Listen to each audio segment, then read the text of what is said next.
Hi, I'm Patrick Tuttle, the real estate guy with Coldwell Banker Heritage with your real estate market update for the El Paso, Texas and southern New Mexico area for October 2021. And I'll be right back with your report.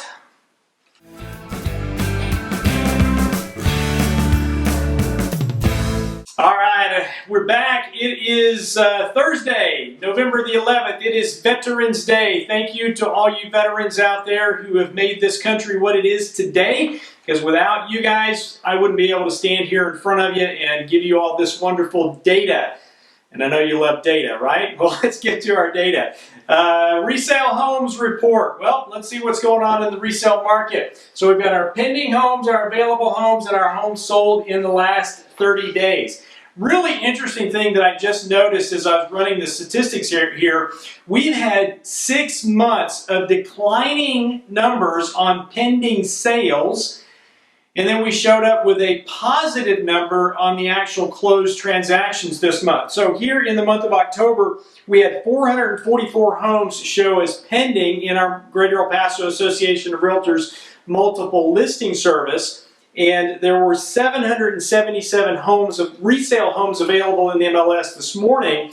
And that the closed sales in last month, this is the interesting thing, we saw a 6.48% increase in closed sales in the month of October compared to what we saw last year. Last year we saw 632 homes sell, and this year we saw 673 homes sell. And I had to say, okay, why is that? Why did we have more homes close in October? And all I can figure is that after all those months of declining pending sales, is that the appraisal business finally caught up, and those homes that were delayed in closing, they actually closed in the month of October. And we'll probably see something like that in November as well. Now, back to our report. Here we are, October. We had pending sales 444, so we're down 30% year over year on pending sales. Inventory is the green line, and here we are at 777 homes. We have a 3% decrease in inventory, so not huge movement in our available homes. And then our sold homes was 673, which was a 6.48% increase in homes. Now, average price of the homes, $298,032 is the average listing price of the properties that are on the market right now. That's those 777 homes that are out there compared to a year ago when we were at $288,520 for the 804 homes that were available back then. Number of homes sold in the last 30 days, that last month actually, we had 673, and the average close price was $225,463 compared to a year ago, which was $206,726 for the 632 homes that we had there. So not seeing a huge movement in the number of homes. Yes, it was an increase, but the big deal is that at 206 last year versus 225, we've got roughly a $25,000 or $20,000 increase, so about a 10% increase in the price per square foot. Months of inventory is kind of leveled out. We're at 1.24 months of inventory. So realistically, about 45 days worth of inventory. We're not seeing a whole lot of increase in the numbers. It's just kind of slow and steady as we get into the holiday season here in El Paso. And then the price per square foot, we're at $119.93 on the average price per square foot for a resale home. And if we back up to a year ago, we were at $107.11. So it's about a $12 difference. So somewhere around a 10% increase in the price per square foot in that year over year. But look back to April, 18 months ago, we were at $94.55 on your average price per square foot, and now we're sitting at $119. 18 months of COVID gave us the increase in the volume, and it gave us that increase in price per square foot because of the shortage of new home inventory that's out there, pushing people into the resale market.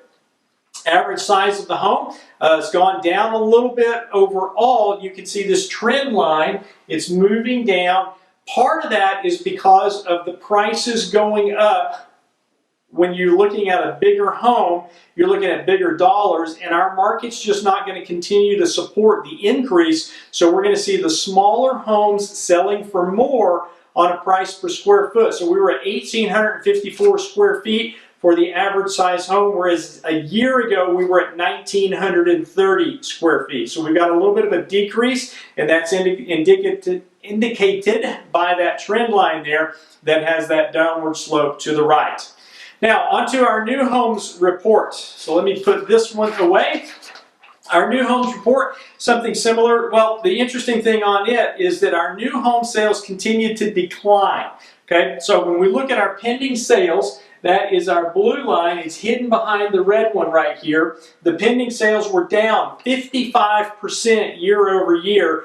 We only had 160 pending sales go through our multiple listing service. We're starting to see a little bit of activity there, but the pending sales has gone through the tank there at 55% decrease. Available homes, that's our green line here, 22.48% decrease year over year, with 741 homes available today compared to 956 homes that we had available a year ago. And then our closed sales down 37% in the new homes marketplace. We only had 159 new homes closed through the Greater El Paso Association of Realtors multiple listing service compared to a year ago at 253. Now, let's get into some real data on this. Active price of the listings topping $300,000, $302,679. That's the first time we've seen that average price go up that high here in the El Paso marketplace. That is a big number for us. I know markets where 300 is the average selling price, but this is the first time we've seen a go over 300,000 for the average list price. All right, and on to the number of homes that sold last month on the new sales, the new home side of the equation. We had 159 homes at $255,639 was the average price of the closed sale. So you can see that we had that. We'll go back one slide at 302 for the list price, and then the closed price at $255,000. So somewhere around $45,000 decrease in the average sales price. Months of inventory, 3.46. Remember, that's not accurate. You can't actually buy those homes and close and walk into them right now. It's hard to tell what's actually available out there in the marketplace. My suspicion is it's probably about a week to 2 weeks worth of real inventory, but only 3.46 is in the multiple listing service right now.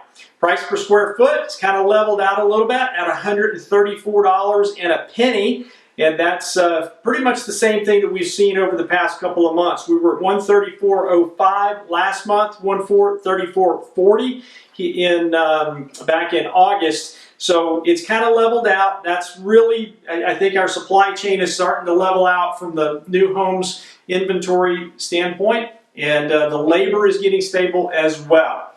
Average size, it went up a little bit at 1,920 square feet compared to 1,855 square feet back in the month of September. So it's just slightly above there, and that may be part of why the average price jumped up a little bit as well. Interest rates continue to be low. Now the Fed is talking about moving the interest rates up to slow what's going on with inflation, and we'll probably see more of that as the Fed meets and they decide what to do with that lending rate to their member banks. But right now, we're still tracking at sub 3%, which is cheap money overall, and that's continuing to drive the new homes sales, new home sales, and it's going to continue to drive the resale homes as well. We're still seeing a lot of refinances, and that's why the appraisers are so busy, because they've got new homes, resale homes, and they've got refinances that they're doing. So if you need a career, appraisals might not be the bad way to go. Now, 3 key takeaways from our report today. Number 1, resale home prices per square foot continue to increase. We'll probably continue to see that for a while. Now, I got to preface this. My crystal ball gets a little bit foggy, but as we see that our new home inventory is not available, people have to turn to the resale market in order to buy something. That puts more demand in the resale market, which means that the sellers are going to continue to be able to demand more for their homes. So we'll see that price continue to go up. New home average price per square foot, again, I said that it's leveled out. That's most likely because the supply chain and the prices have leveled out there, and they're starting to figure out their new math on where their profit margins are, what they can pay for labor, what they can pay for 2x4s and OSB and things like that. And unemployment rates are declining. We were at 4.8% unemployment here in the El Paso area, and we will continue to see that number go not all the way through the floor, but it's going to start getting closer to the floor as Amazon ramps up the hiring over there. They've got 500 jobs online right now. As they continue to do that, Spectrum is going to be hiring more and more people here in the El Paso marketplace. More and more are coming here because we've got a great bilingual population. We've got great weather. I mean, it's 75, 80 degrees on November the 11th today, and it's a beautiful day here in El Paso. And folks, that is our report for today, Veterans Day 2021. If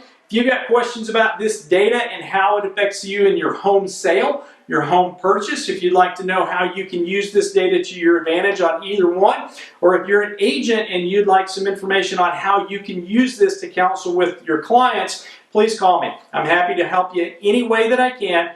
My cell number is 915-588-1850 or on the web at patricktuttle.com. Thanks for watching. God bless you and make it a great day. Bye-bye.